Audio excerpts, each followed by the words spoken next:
YouTubers, Pastor Bob. Hey, listen, my wife has had me under quarantine for like 2 weeks now, but yesterday she finally let me go to the store. And as you can see, when I go to the store, she doesn't let me bring anything in the house.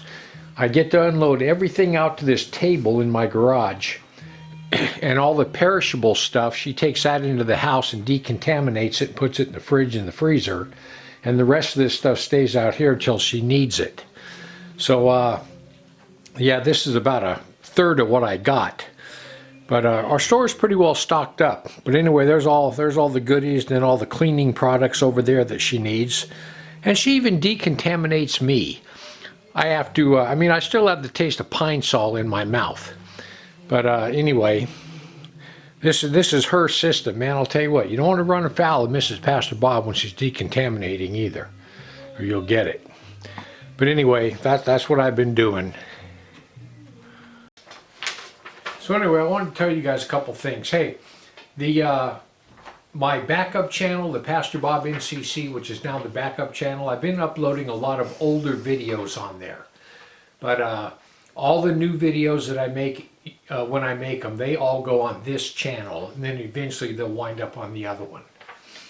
So listen, I want to talk to you for just a minute about Psalms 37. And this is what it says.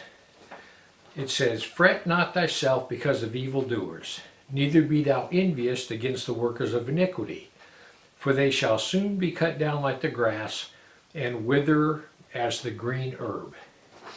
You know, when you watch the news right now, because all this lockdown, all this coronavirus, every time you hear a report, it contradicts all the other reports. So you don't know what's going on. You can watch so many different YouTube channels and get so many different opinions that it's hard to figure out what's going on.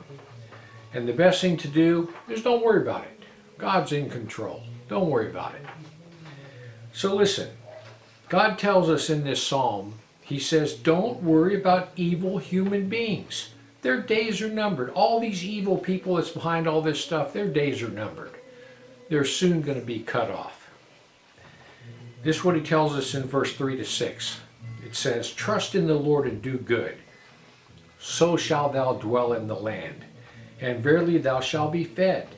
Delight thyself also in the Lord, and He shall give thee the desires of thy heart. Commit thy way unto the Lord, trust also in Him, and He shall bring it to pass. And He shall bring forth thy righteousness as the light, and thy judgment at the noonday." That verse tells us that no matter what, God will meet our needs. He will meet our needs if we follow and trust Him. Verse 4 tells us that God will also give us the desires of our heart. This happens in two ways. Number one, if the desires of your heart are according to God's will, He'll give them to you. If the desires of your heart are not according to God's will, God will change those desires and bring your desires around to His will, and then He'll give them to you. And verse 5 and 6 tells us, if we trust in God, if we delight in Him, and commit our ways to His will, if we live according to His will, He will bring forth our righteousness.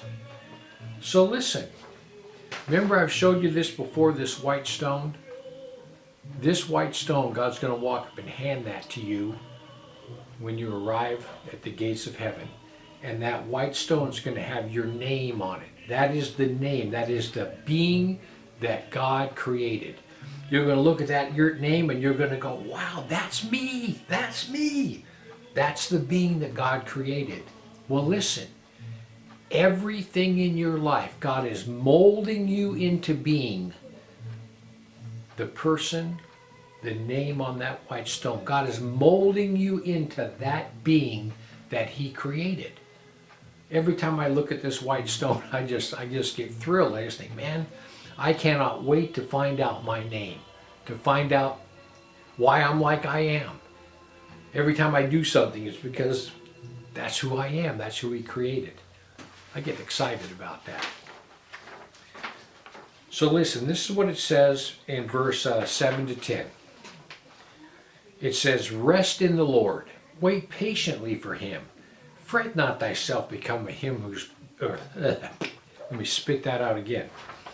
Fret not thyself because of him who prospers in his way, because of the man who brings wicked devices to pass. Cease from anger, forsake wrath, fret not thyself in any wise to do evil, for evildoers shall be cut off. But those that wait upon the Lord shall inherit the earth. For yet a little while, and the wicked will not be. Yeah, you're going to diligently consider his place. You're going to look for him, but he's not going to be there. People, listen. All the people that are spraying these chemtrails, all the shadow government, the Illuminati that's bringing about all this who knows what they're bringing about to harm us. These people that put up the Georgia Guidestones that say, hey, we got to eliminate 6.5 billion off the earth. All these evil people. God's going to cut them off. He's going to destroy all those who destroy the earth. And when he does, we're going to look around and go, wow, where'd they go? They're all gone. People, God's in control. Never forget that. God is in control.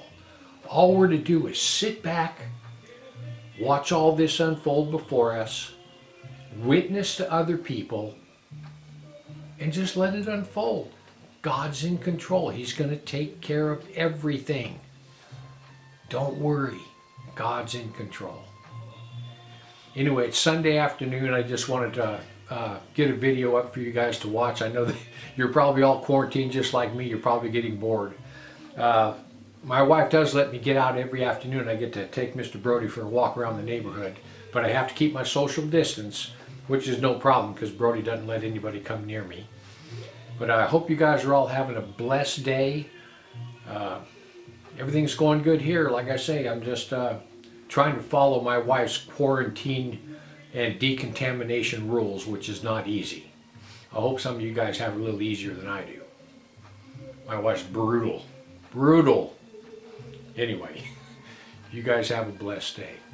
Heaven or hell, just remember, once you take your last breath, it's a done deal. Brody, on the other hand, is not having any problem with quarantine. He just goes in his little cage, gets on his big mattress, gets in my chair. The guy just has no problem with quarantine. He can sleep anywhere. He's doing okay. He noticed yesterday when I came back from the store, I had him 2 cases of food just in case, so he's good to go.